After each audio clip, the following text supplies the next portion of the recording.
Says it's currently working on the live stream.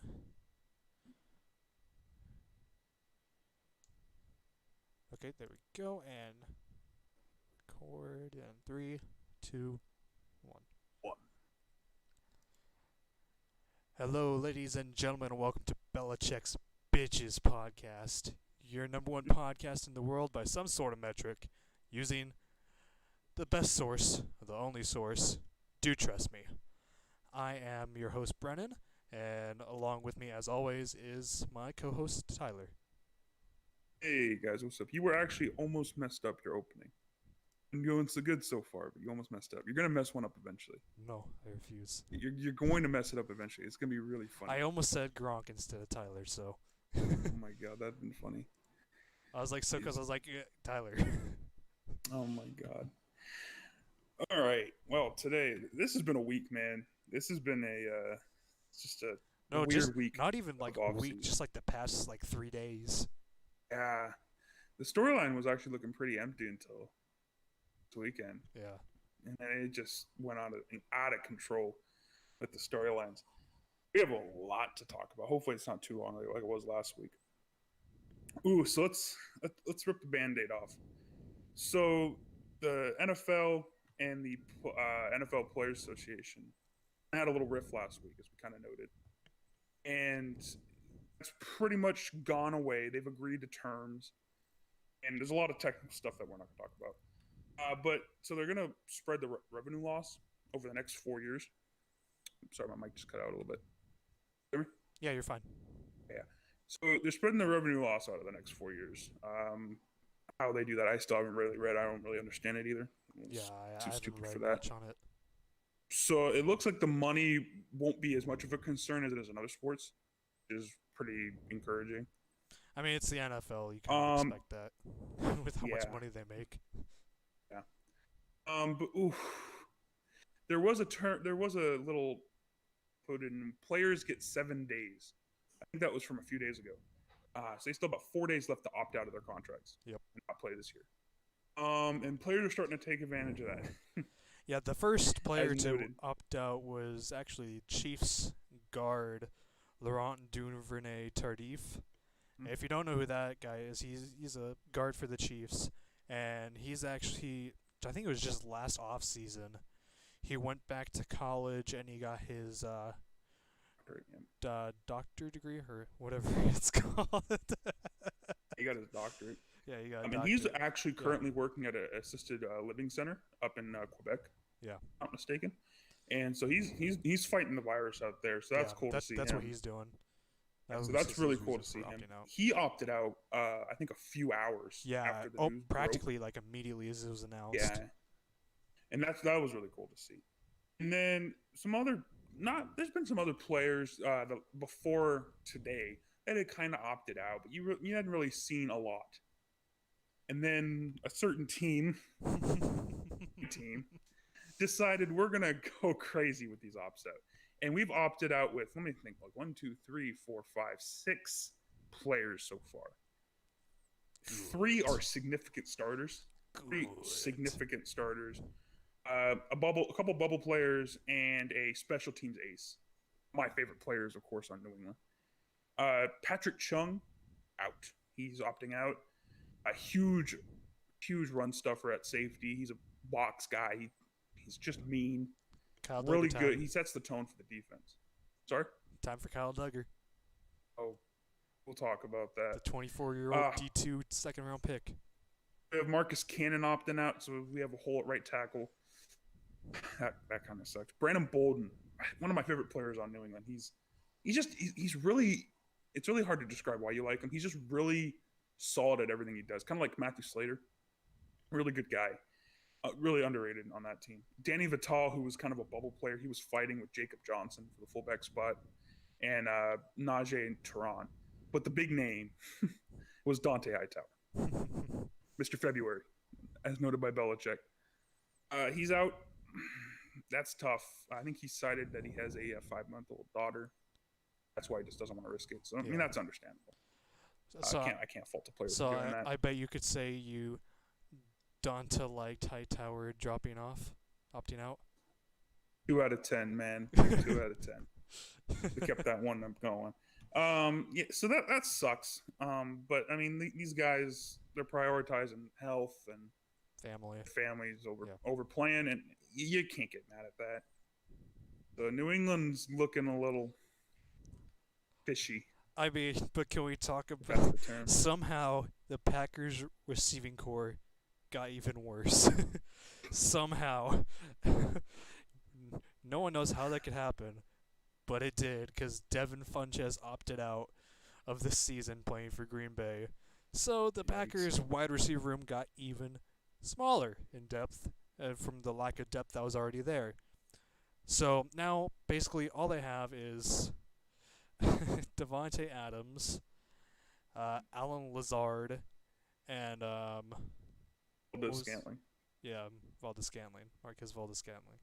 And Equinemius St. Brown, who apparently has been working out with Rodgers this summer, but him and Funchess were fighting for that receiver spot, Oh, that yeah. wide receiver 4 spot.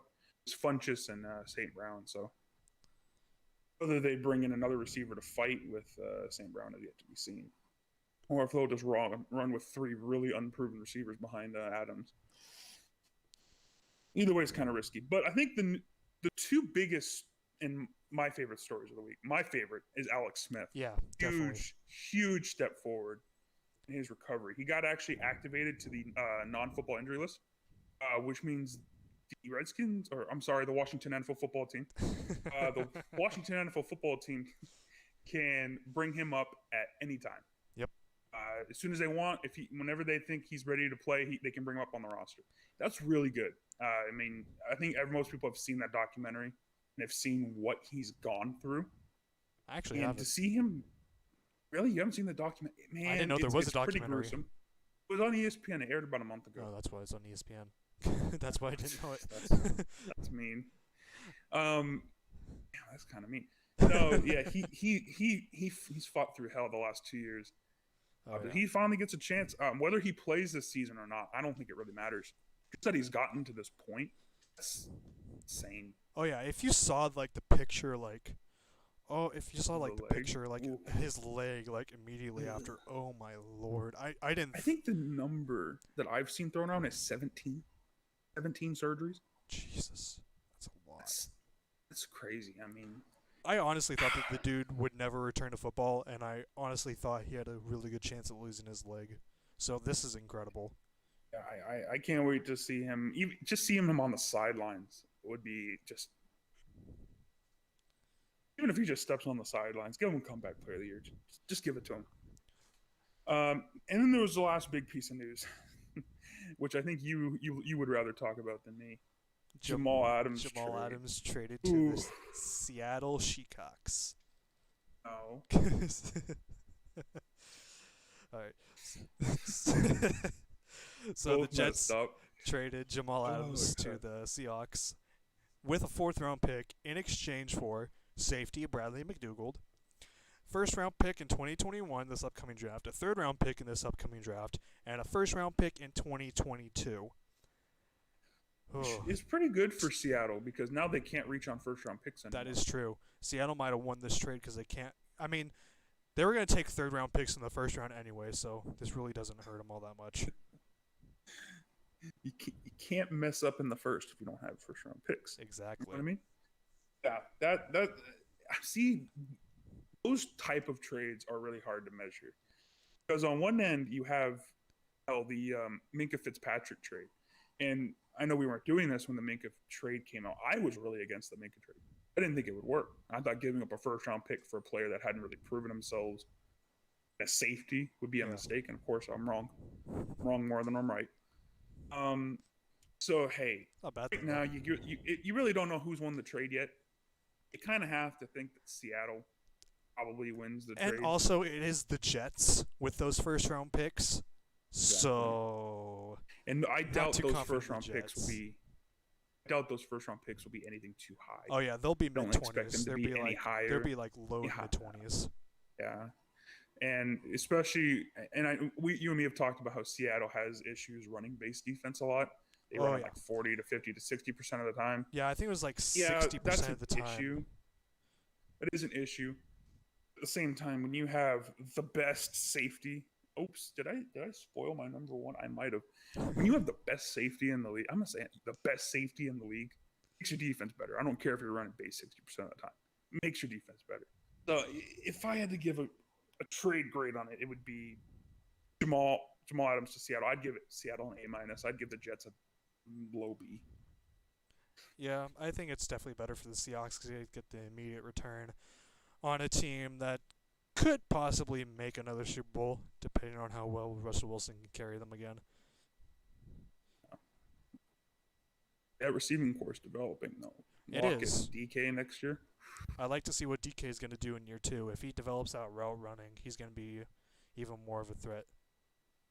Even if they get Gordon for only like 8 games, you had Gordon to that mix. Hey, you know what I mean? That's not a bad. And there's been rumors about AB going to Seattle. Rumors, yeah. Rumors. Yeah, AB retiring, then unretiring. You can the next dream. day. I mean, you can dream. He's already unretired, and he asked for an investigation to his lawsuits or something. I found the this stat, by the way. Antonio Brown anymore. Stat. Seahawks played base defense 65% of the time. 65. Damn, I was even trying to help him out from 40 to 60. Damn. I tried Seattle. Oof. If you're So running those are the that much base defense, your defense is guaranteed to not do well in the year 2020 of the NFL. when 3 receiver sets are the most common used in the NFL now. Which you is hardly see 2 tight end sets with a fullback anymore. unrelated, kinda which what is why bases it around. worries me for Isaiah Simmons having to deal with Vance Joseph in Arizona, because Vance Joseph loves base defense for some reason, and Isaiah Simmons is not a guy that you want to put at a weak side linebacker position or a base strong safety position in a base defense. No, you want him just kind of flying around. Yeah, you want him. You want him nickel him corner, making box plays. safety, Yeah. somewhere around there Anywhere where he can make a big play on a tight end or on you a know back the end of the second receiver. backfield. Yeah. You don't want him, standing over there at the hash. It's stupid. I mean, man, remember Hassan Reddick when he was coming out? Oh, he had a lot of hype around him, Oh yeah, and Cardinals just ran him into the ground. I mean, turned him into pretty much just a linebacker, or a safety that just so happens to be 240. He's playing it's a very big safety. amongst 300-pound men. So yeah, I mean, oof. Can't wait for these top 10s, man. I'm excited. We went through the storylines pretty quick again, but the top 10s is what took up most of the last time. Yeah. So let's see what's gonna happen now. So this week we're gonna shift over to defense. Last week we did quarterbacks and receivers. Yeah, we're We're gonna gonna we're do- gonna alternate each week, offense, defense each week. So next week This will be week's offense. We're doing the secondary this week. Ooh, this is gonna be fun. Safeties. So and we ranked our corners. top 10 corners and our top 10 safeties.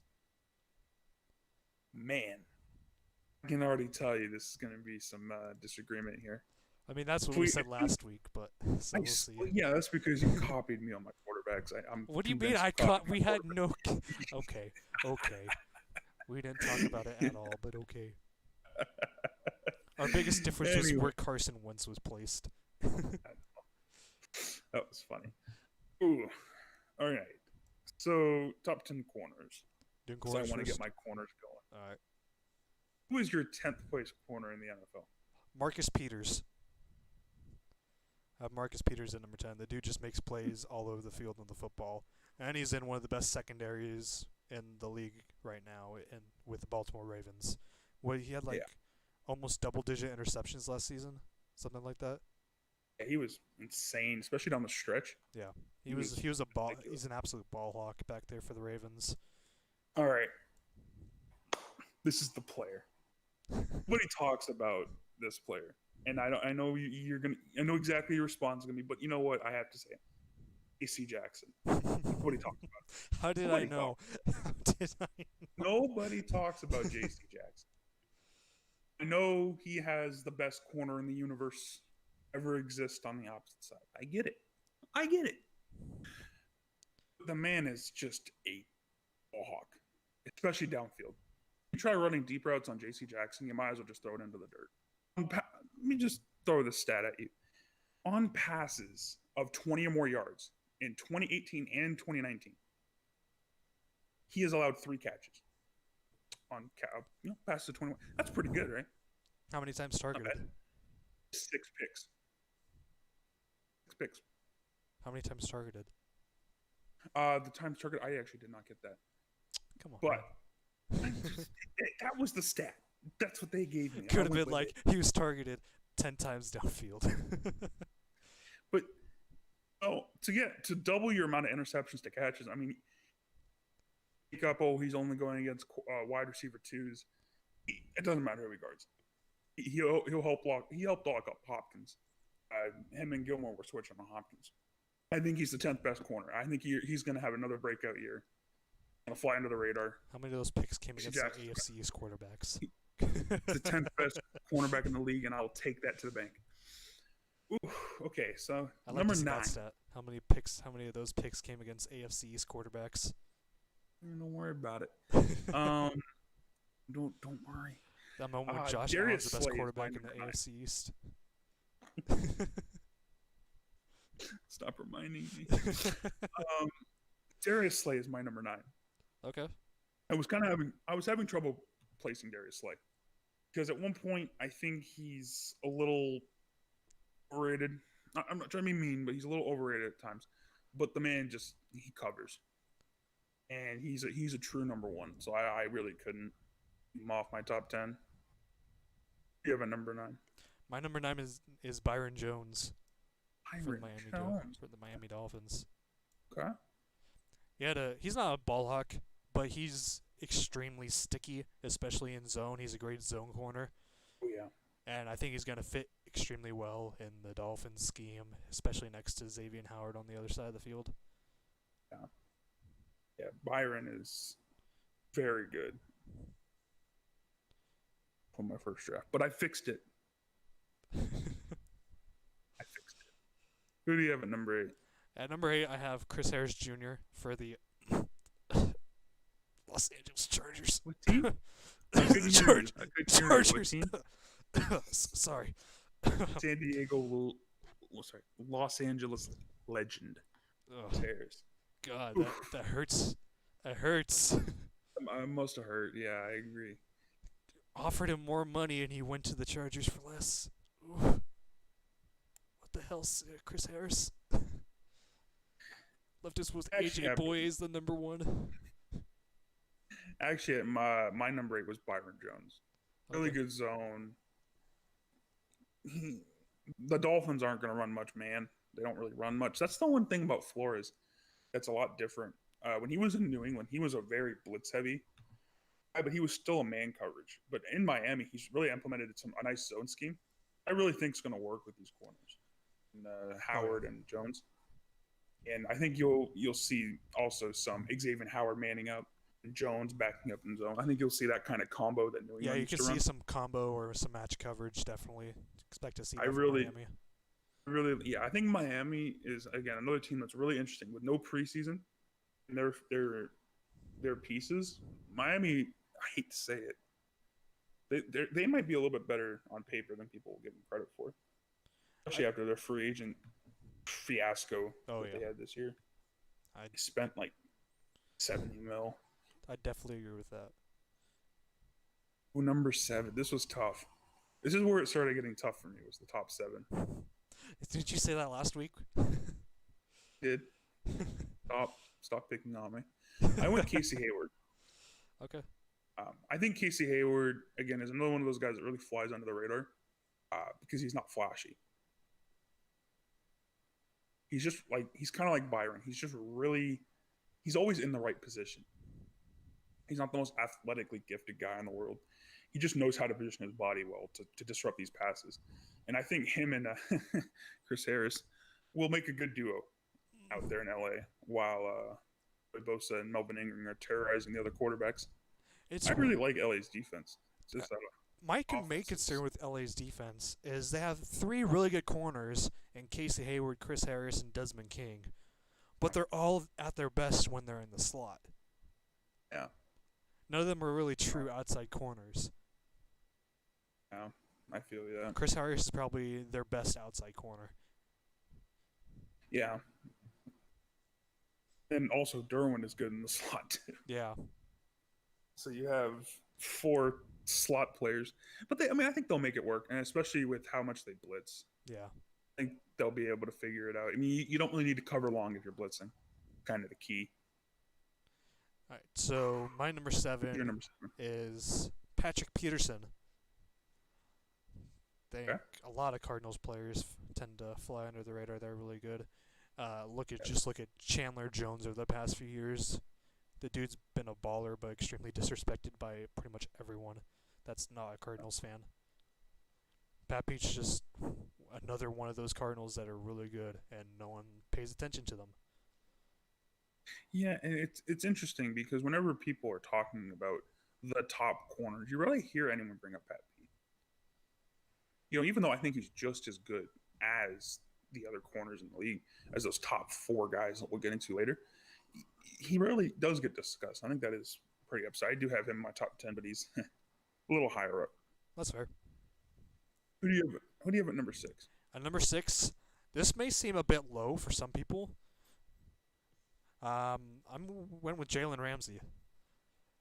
Ever since he left Jacksonville and went to LA, he just hasn't seemed like the same player. I don't know if that's whether it's scheme or not. He still has the amazing athletic upside. He's still like the same athlete. I've just seen like a drop off and sort of like production from him. Like he doesn't seem to be making as much plays as he did in Jacksonville, as he did in LA as he did in Jacksonville. And I think part of that's probably a uptick in responsibility because he got that contract. Yeah. And he is expected to do more now. And so I agree with that. I think he definitely is in top 3 like he was last year. I think last year you were talking about him as the number 2. Some people had him a lot about number 1. I agree with that. I have him again. We'll talk about him a little more later. My number 6, people are going to think this is really low for him, but after the playoffs, I couldn't put him any higher than this. I had to put him at number 6, Richard Sherman. Listen, what can you say about Sherman? He's had a great career, but I think at times his age is starting to catch up to him. It really showed in the playoffs, especially the Super Bowl.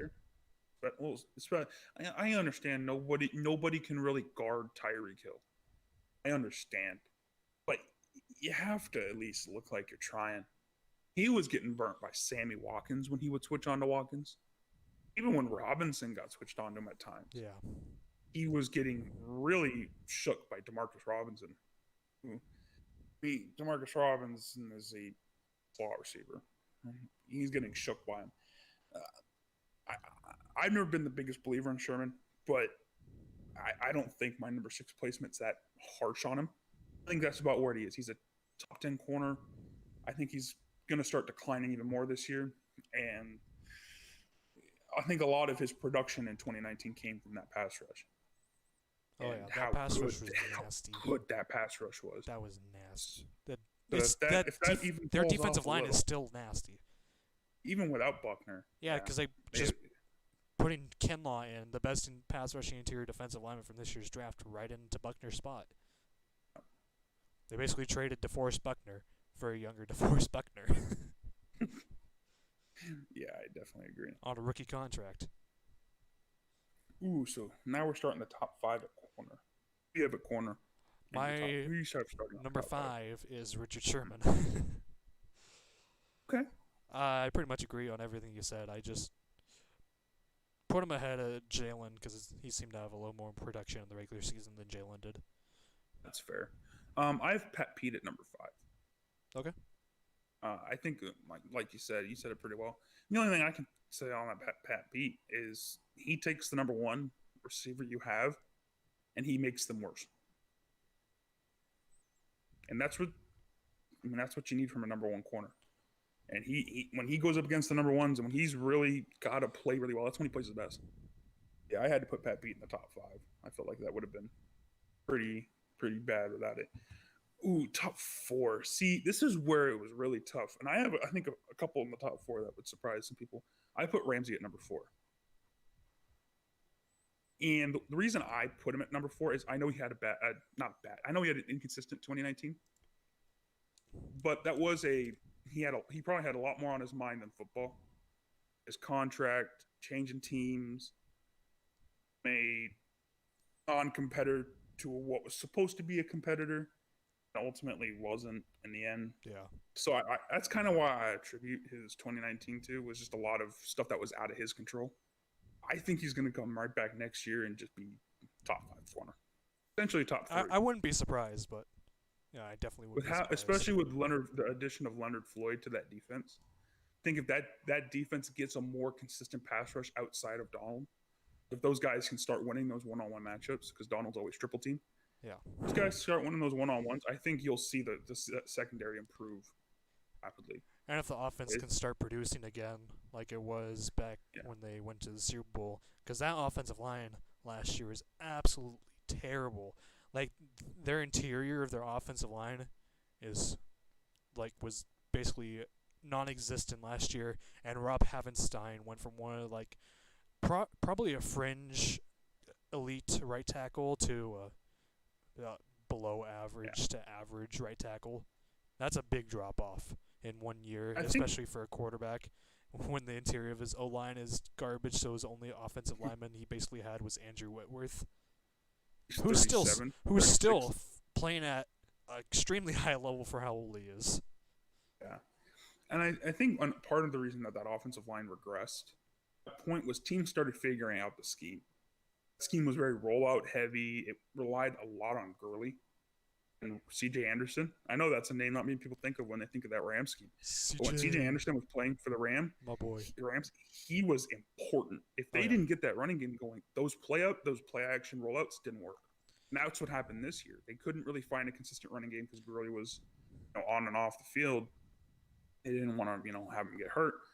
And so when they would run those play actions, Goff was getting destroyed. That's the main issue. I always wondered why the Rams never re-signed CJ. I think it was because they figured they could replace that with their younger running backs.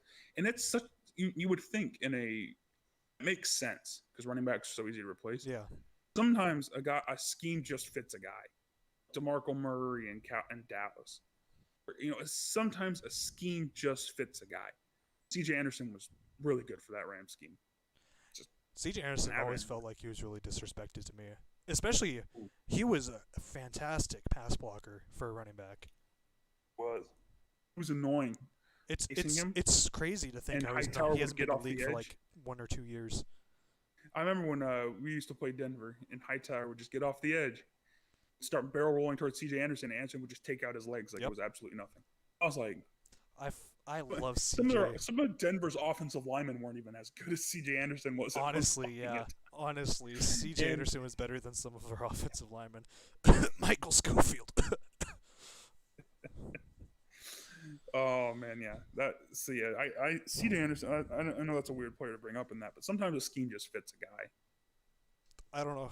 We somehow went from Jalen Ramsey to CJ Anderson. that was awkward. Okay, that was a ramble. Yeah. Top 3. No, I haven't done my top 4. 3. Oh, what? Oh, excuse your attitude. I mean, you're the one who's trying to skip me here. I put Darius Slay at number 4. No, really? Yep. Like you said, he's a true number 1, and he's very sticky. They don't call him Big Play Slay for nothing too. That's true. Dude's all over the ball. I couldn't imagine if Matt Patricia wasn't such an idiot that if he could have had Jeff Okudah, Darius Slay, and Justin Coleman, that would be a great secondary. But for some reason Slay's an Eagle now. England legend, yeah. Again, yeah, maybe it was just because he was on the Lions, but Slay just didn't look himself the last year or two. But I give that one to you, but it's a little high for me. Three. We both said three names. We both haven't said the same three names. So I have a feeling our top three is very similar. Who do you have For at three? three, I have Marlon Humphrey. I also have Marlon Humphrey at three. Yep. Humphrey, I think, kind of gets lost in that Baltimore secondary talk because the first guy you think of is Earl Thomas. Yeah. He's the biggest name. Second guy you think of is Marcus Peters because he makes the flashiest plays. Yeah, he's the big play guy. He's the ball hawk. Who plays the best, in my opinion, is still Humphrey. Because Humphrey is the best pure defensive secondary player they Defensive have. back. Man, zone, tackler. Don't care what it is. Humphrey is insane. All around corner. And he's lanky, sticky. All those weird terms. It's And underrated. you put that all in, and he's somehow underrated. Yep. I don't get.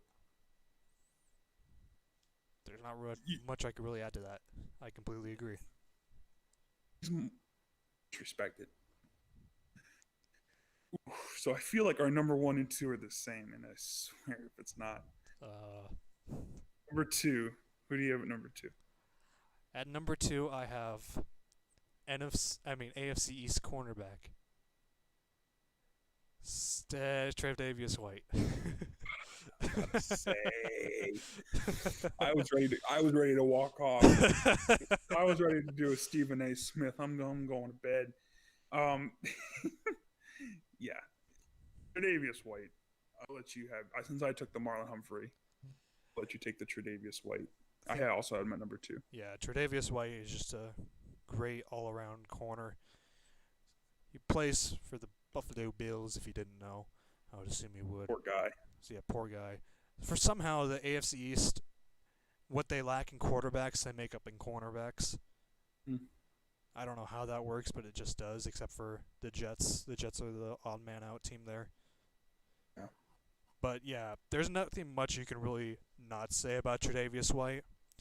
I mean, the dude's just a baller, and he got Gronk so mad that he tried to fucking give him a concussion. Oh, Never gonna forget that one.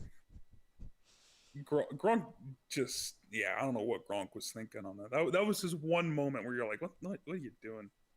Happy-go-lucky guy making that. No, Miami Miracle, I also thought that. Really? When he was playing safety. Hey, to be fair to Gronk, that was not his fault. Okay? I don't know what was going through Belichick's mind, but Tannehill can't throw that deep. This was when they had Tannehill. I'm going off on this because this still irks me a year and a half later. Listen, you have Tannehill at quarterback. He's on his own 30. Right then in your mind, you know he's not going to throw the ball 70 yards. You know he's not. Why would you put a jump ball guy back there? He's never going to jump. You could have put, I don't know, literally any other defensive back.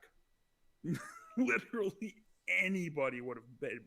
And you have him, and of course, last line of defense. I mean, I know you can't prepare for it. What was he doing on the field? What was he doing? I was shook for the next 3 hours. To be honest, though, if he made that play, made a big play, he forced a fumble or something like that, New England fans would not let anyone hear the end of it. Oh, of course not. And that's the thing with those decisions. If they work, you're the smartest goddamn coach in the world. And if they don't work, you have. Then again, if you're Belichick, you have a thing that don't work. Oh well, he's still great. Yeah. Move on. That's the one part about the Miami Miracle no one talks about. Why the hell was Gronk on the field? It's Tannehill. Tinkerbell. Let's stop talking about that. I made that tangent happen. I'm sorry. brought back a terrible bunch of moments. Now, so number one safety in the league, Rob Gronkowski. Or top 10 safeties.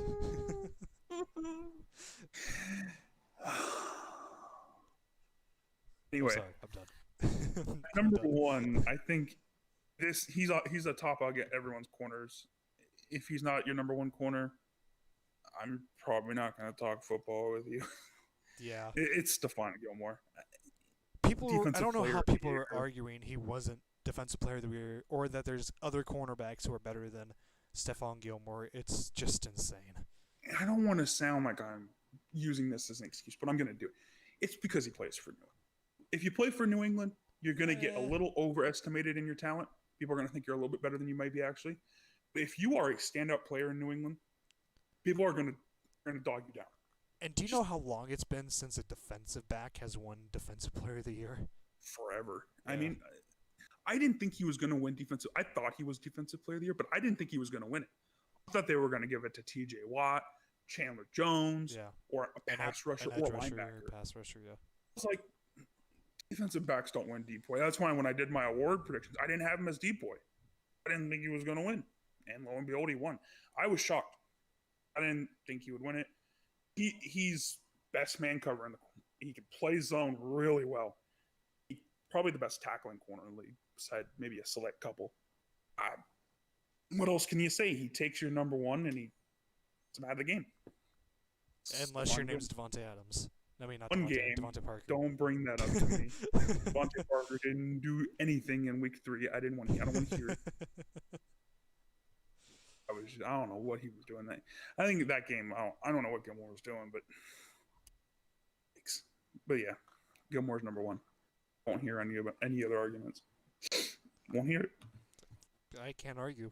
So We didn't agree. We didn't disagree much again. And God dang it, we better disagree on safeties. Bothering me.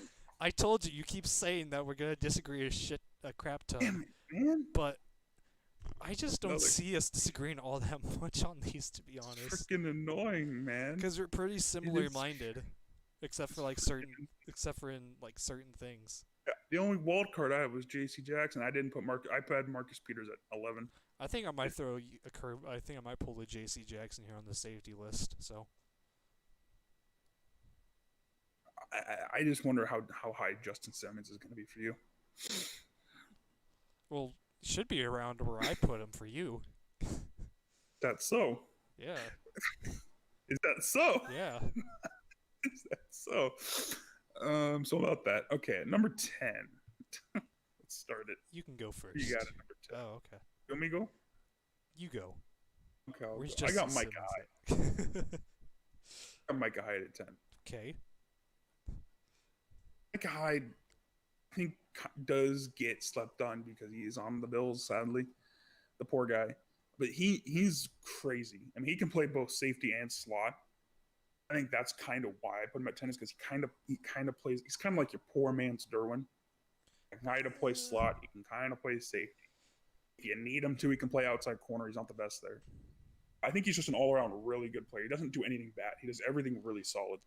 I think he kind of lacks in tackling, to be honest. He does. That is fair. But I put him at top 10. I think the difference between my first 9 and my 10th is huge. First 9, very, very good. Micah Hyde, I think, is just good. I think the only reason I've left Micah Hyde out of my top 10 was probably tackling ability. Because pretty much everyone else on my list can tackle. I have an exception, but yeah. So my number 10, I'm going to pull a J.C. Jackson here and say Kareem Jackson for the Broncos. Play nickel corner if you need. You play outside corner if you need. He plays safety. The dude just hits, and he hits hard. He's a playmaker. Not much really to say. He's one of the highest graded safeties from Pro Football Focus if you like using Pro Football Focus. PFF is the best place to go when it supports your argument. But when it doesn't support your argument, it turns into complete trash. Just how PFF gets treated. Let's be honest. If you find a stat that says your 50th ranked player is the best in this thing, you're going to use it. But then if it says Brady's like the 99th best quarterback of all time, you're going to be like, that thing sucks. I mean, that's just not PFF. That's everything, really. That is very true. Like if you look at Winston's stats, like there's a book that like looks at Winston's stats like in a completely different light. I forgot the name of the book. It's like it calls Winston like the second coming quarterback because of his stats. They just ignore interceptions. Yeah, I think it's a wonderful. I've seen those arguments. Yeah. I've seen those. It's funny. Number 9. I'm gonna start number 9 off because I know you're gonna want to follow up. This is where I put Justin Simmons. Ugh. Couldn't Ugh. find a place in the top 8 to put in. I think everyone in my top 8 is better than Simmons. We talked about Simmons last week. He's great. Plays 99.99999% of your snaps. Great playmaker, very good tackler. I just think there's 8 safeties better in the league. I would disagree. Very much Put so. him in the top 5, didn't you? I put him. Yeah, you can say top 5. Knew you were going to put him in the top 5. If you have him over a certain safety, I'm also going to be a little annoyed. So at 9, I have Devin McCourty.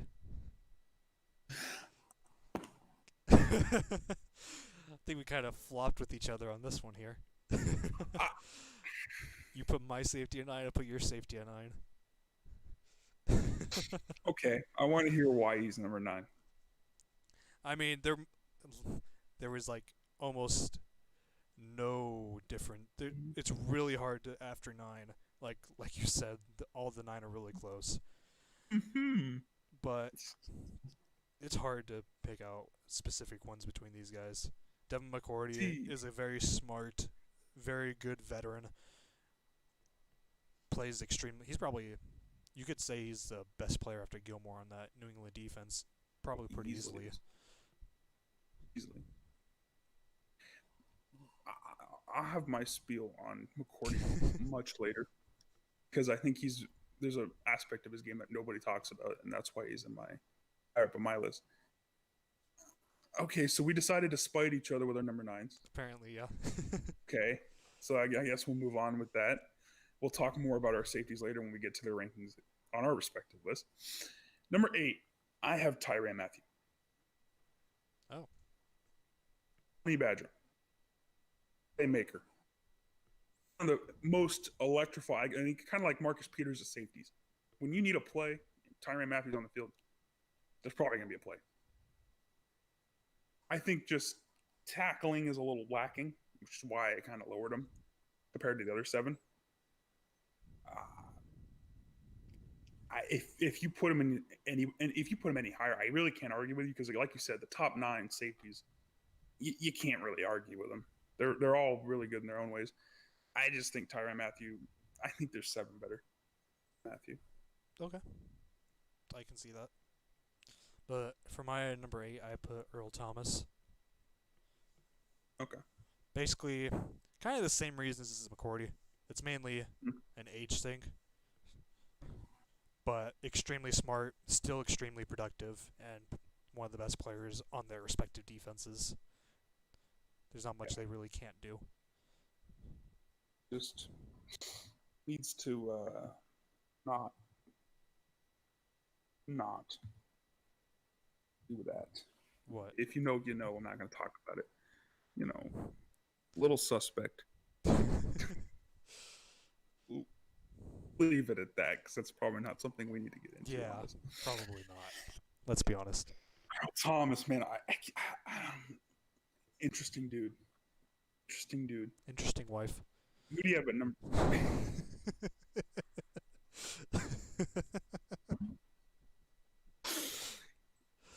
All right, number 7. I have Tyrann Mathieu. Hold on. Go about Tyrann Mathieu.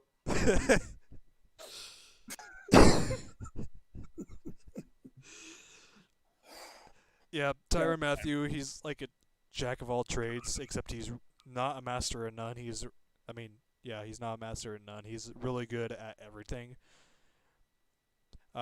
If you need to play boundary corner, outside corner, you can. He can play that at a high level. You need to play slot corner, he can at a high level. If you need him to play safety, he can at a high level. You need to cover the deep third, he can at a high level. And he's just a playmaker. There's not much you can really play at a high level, though? Yeah. we kind of actually swapped our 7 and 8s. I put Earl Thomas at 7. I've kind of been Not much, prioritizing age a little bit. not really much you can say about Earl Thomas. I do think one issue that I always have is when people put him over McCourty. I'm like, no.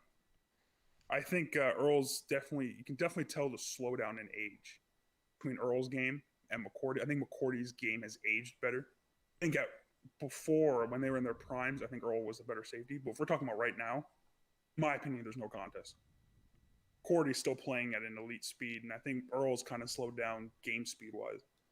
That's kind of why I put Earl a little bit further down than probably a lot of people would. I'm sorry, Of course, but you would Devin agree. McCourty caused a rift between the Madden community and an intensive, heated argument on Twitter. Really? Yeah, fucking Earl Thomas and his the film study ability from Madden 21. Oh my god. Good abilities. Insane. See, we shouldn't talk about Madden, but Madden needs to prioritize CPUs being smarter about the same play over and over versus being able, because if someone's running stretch over and over, I know they're running stretch. I don't need freaking Earl Thomas, 35-year-old safety, to tell me they're running stretch. I know they're running stretch. Just do something about it. Just stop it. Let me stop the stretch. I don't care. Anyway, let's not talk about Madden. All right, so number 6. Anyway, number 6. Who do you have? I have Minkah Fitzpatrick at number 6. We really gonna goddamn do this? What? I have Kevin Byard at 6, but you're annoying because I know damn well you put Byard like at 5 or something. Well, you're the one who left him off the list entirely until just recently, so. Listen, you weren't supposed to let them know that. That was a secret. Hey, if you're going to call me out, I'm going to call you out. Come on now. Yeah. So I'll let you go about Fitzpatrick. Yeah. Fitzpatrick, he was okay in Miami. He was kind of living up to the first round hype, but he was kind of being overshadowed by the dumpster fire that was Miami at the time. But ever since he's gone to the Steelers in that trade, the dude's just been balling out. Like, he could have made, probably could have made an argument for him to be a Defensive Player of the Year candidate last year if Stephon Gilmore didn't have such an amazing season. Yeah, he was insane last year. And what helped him was they didn't move him around. Yeah, they weren't constantly They let him switching play his a position. Yeah. See, some players can switch their positions and be the same high level no matter where they go. Some guys need continuity, need to be put in the same place every time so they get really good at that position. When Minkah was in at free safety, guess what? It was insane. That's what Miami never did, was just let him play free safety. Trying to make him like a nickel corner, they're making him outside corner. They were putting him in the box when he's like, what, 220? Maybe? Yeah. Really? I mean, like, let him play free safety. Yeah. Kevin Byard, number 6. I know I forgot about him, but he's underrated massively. Criminally, even I forgot about him. Yeah. Dumb me. But I mean, what can you say about Kevin Byard? Don't leave me alone. I left all memory of the Titans out of my mind after the wild card game.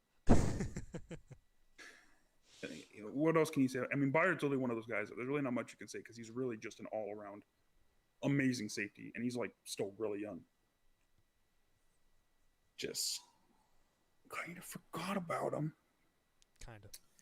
So now we're getting to the top 5. Yep. Top 5 safety. I have at number 5, I have Minkah. Okay. I think you said it perfectly. I think he was a Defensive Player of the Year candidate.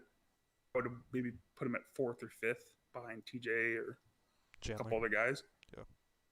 But man, he was insane last year when they actually let him play free safety. He was insane. I think he'll rise. True.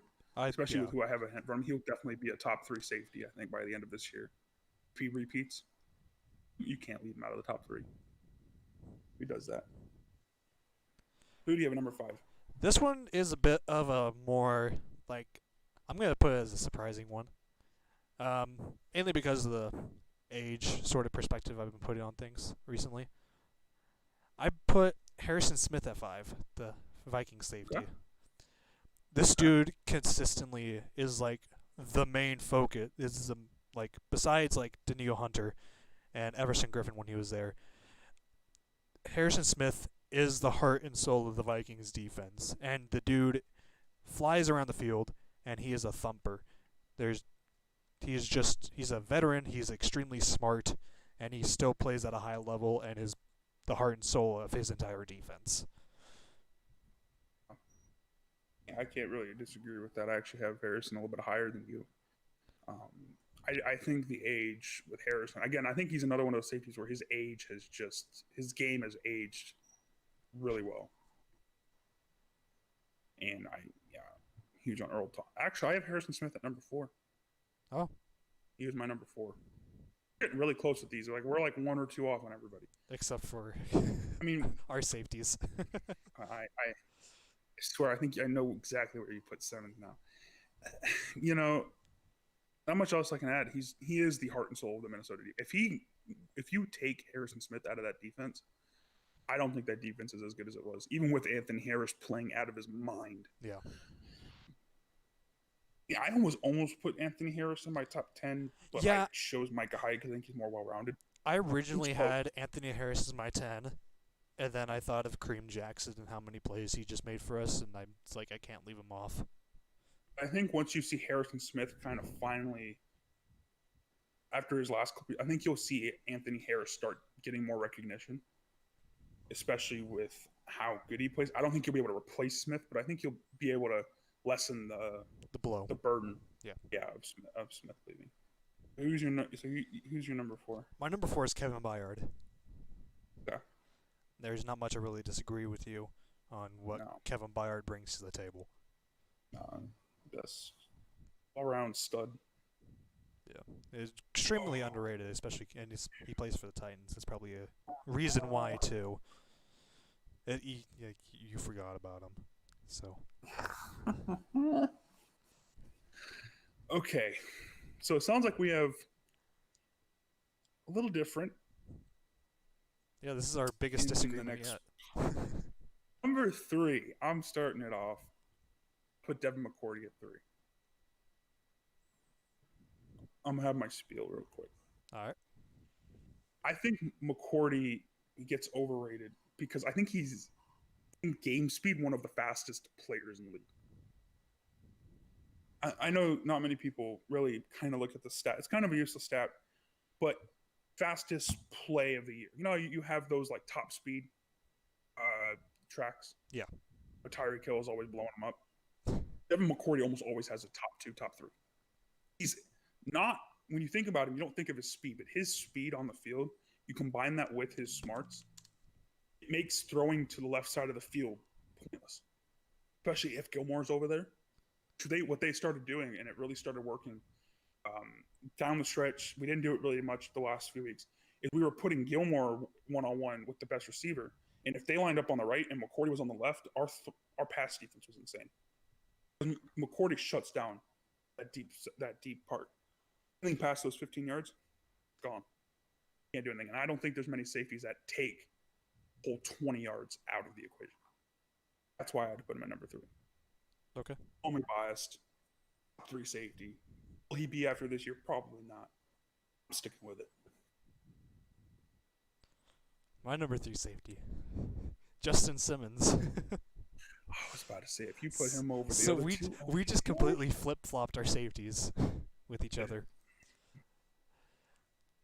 I mean, we both watch them every week, so I guess that kind of makes sense on why we have such a higher opinion of them, because we watch them practically every snap of every week on defense.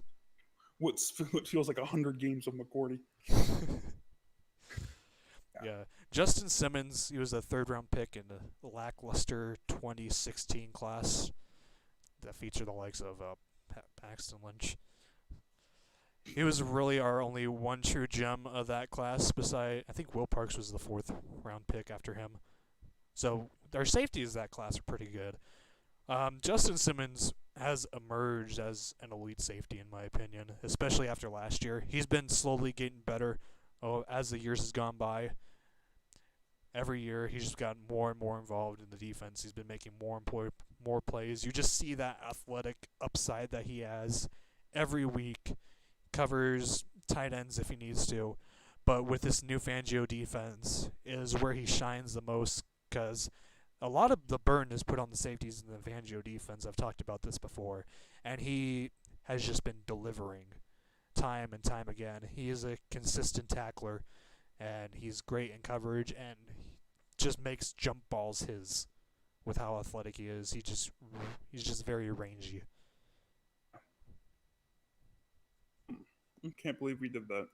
Jeez. That's annoying. Goodbye Carson Wentz is the biggest disagreement. Yeah. But yeah, I think, I mean, that's the thing about these safeties. I mean, I think a few years ago, safety was lacking a lot of talent. Oh, yeah. It was really top heavy. Had Earl Thomas, you had McCourty, and then you kind of didn't really have a lot of these younger guys. I mean, you look at the at least my top 10, I have 1, 2, 3, 4, 5 or 6 guys that are under the age of like 25. I mean, the safety position is stacked. I mean, hell, remember when Kenny Vaccaro was a top 10 safety? I remember that. Scary times. Yeah. Very scary times. The number 2, I feel like our 1 and 2 will be the same, but I'm going to go for it. Number 2, Derwin James. Yeah, when healthy, 100% agree. Healthy, yeah. And when he's healthy, he's just, how do you stop him? Him and Jamal He's Adams just are just so similar. They're kind of 1A, 1B in reality. It's just one's had been more healthy in their career. Yeah. One hasn't. And see, yeah, I mean, that's really how I did mine when everyone besides he's a chess piece. You put him anywhere, he's elite. I mean, if he played solely corner, you gave him a year to develop, he'd probably be a top 10 corner, playing corner. And that's just how good he is. And he's very underrated as a blitzer as well. He's extremely good as a blitzer. But In the is he a second better level. pass rusher than Jadeveon Clowney? I'd have to watch more film on Derwin James's pass rush skills and his technique, but Those whole 20 minutes. he or 2 probably minutes. averages around the same number of sacks a season as Jadeveon, so maybe. That's me. But yeah, Derwin is definitely. And I'll let you take number 1 because I took number 2. Watch. Yeah, number 1, Jamal Adams. Again, 1A, 1B with him and Derwin James. Jamal Adams has just been healthy his entire career, and he's been stuck on the Jets. He's been the heart and soul of the Jets' entire defensive unit. Even when they're using first-round picks on busts. I'm not going to get into one of their more recent first-round picks that I think is a bust, but I'll leave that for another time with Quinnen Williams. Jamal Adams he's gone from the Jets. They got rid of their probably the not even without a debate, the best player on their team as a whole. Jamal Adams is a Seahawk now. There's nothing Jamal Adams can't do. He's elite wherever you put him. You could probably, with like Derwin James, put him at boundary corner, let him develop, and he'll be a top 10, top 7 corner in the league. And especially with that thumping ability, having him playing corner, ooh, that'd be scary. Yeah. So our top 10s were actually pretty similar. I was expecting more disagreements. We only had one disagreement in both. I mean, that was the biggest one yet, but Devin McCourty and Justin Simmons. Yep. Damn. We're going to disagree at one point. Have to. Ought to happen. You want it to happen so bad, but I just don't think it's going to happen. I honestly don't think it will have that big disagreement. We'll be sitting here yelling at each other for 20 minutes. I don't think we're going to have that. You could clickbait that. I know. I'm not going to lie. I kind of want that too, but I just don't think it's going to happen. Clickbait that. It would be funny, but of course, with our luck, we'll never get it. We keep thinking very similar. God dang it. Can't tell if that's a good or bad thing. Maybe we're both really stupid or we're both really smart. I would honestly hope it'd be the really smart, but one of us left Kevin Byard off the top 10 safeties, so Not at the end of the day, and I remembered it myself, so you didn't even have to. So you know what? Don't matter. I mean, Don't I, matter. I couldn't remind you if he was on there or not because we never we don't talk about this beforehand. I know, but like I felt so bad when I was like, I had to tell you that I almost forgot Kevin Byard. I felt bad. All right, so we're at an hour. We should You probably know, wrap it up. wrap it up. Okay, so who do you have for your college player of the week? My college player of the week, I have Arizona Arizona State cornerback Jack Jones, who is a redshirt senior. Hmm. He's a great mirroring ability, great feet. He's willing to tackle. He's not fantastic at tackling, but he's very willing to. He's great in coverage in short to intermediate. Great discipline and great ball skills. He's constantly getting I think it's like 4 picks a season. I think about that 3-4 picks a season. His cons, he lacks ideal size. I don't know what his size is the weird thing, because there's so many conflicting things. I'm just going to go with it. It says on Arizona State's football page, it says he's 5'9", 170. Other sources I've seen, like 24/7 Sports, says he's 5'11", which would be a much bigger improvement than 5'9". He's best playing inside a nickel, so that's probably where he would be playing in the NFL, not really much boundary. He struggles when left on an island. Not someone you want against a number one receiver like a Julio or a Kenny Galladay or anyone like that, any big receiver. He could be a great nickel, maybe a number 2 corner if he can grow into that. Potentially be a huge riser. If he's 5'11", that's going to be huge for him. And if he adds some weight, because 170 is a bit light. No. Right now, I've mainly seen him as like a 4th to 5th round pick. I think you could definitely see him rise to 2nd, 3rd. Mhm. And he also has a really interesting backstory where he committed to USC, and I think got I don't remember. I think it was like 2 or 3 picks his freshman season or sophomore season, something like that. His first season starting, and then he got cut because he was academically unable to play because of his grades, and so he went to a community college for a year and then made the dean's list at the community college, playing football there as well. And now he's at Arizona State, and I think he just had a 4 interception season for them in his redshirt junior season. Oof. So you all were playing fantasy last year. There was a name that exploded on the scene. That was Minshew. Gardner Minshew. When he actually debuted after that week 1 game where he went like 23 of 25, he set like some rookie record for completion percentage. Insane first game. A lot of people picked him up on their fantasy team, and they were kind of bitten. Some inconsistency. He eventually got benched, Foles, and then I think he started the last few games. Well, Jacksonville pretty much committed to him being the starter. Which you think, that'd be good. That's going to improve his fantasy stock. No. Listen, he's a big name. He's kind of like the meme, Minshew. Minshew mania. The issue is the team around him. Doug Marrone. He didn't really put anything around for Minshew. He's working with DJ Shark, who had a really good year, and he's working with a rookie Laviska Shenault. And that's it. Leonard Fournette is the epitome of inconsistency. You never know which Fournette you're going to get. And the offensive line is, again, they're really good with Brandon Linder when he's playing elite, or when Brandon Linder doesn't show up for a few weeks and they kind of play very terribly. I don't think he's going to have a good sophomore year, and I don't think it's going to be his fault. I don't think he's set up for success. I don't think he's worth, like some people are saying, draft him in the late rounds. He'll be a waiver wire pickup. If you want him as like maybe a bye week guy, he'll be on free agency. I don't think he's going to be that low end quarterback one like some people are thinking he's going to take this huge step. It's not happening. Fantasy wise, need playmakers.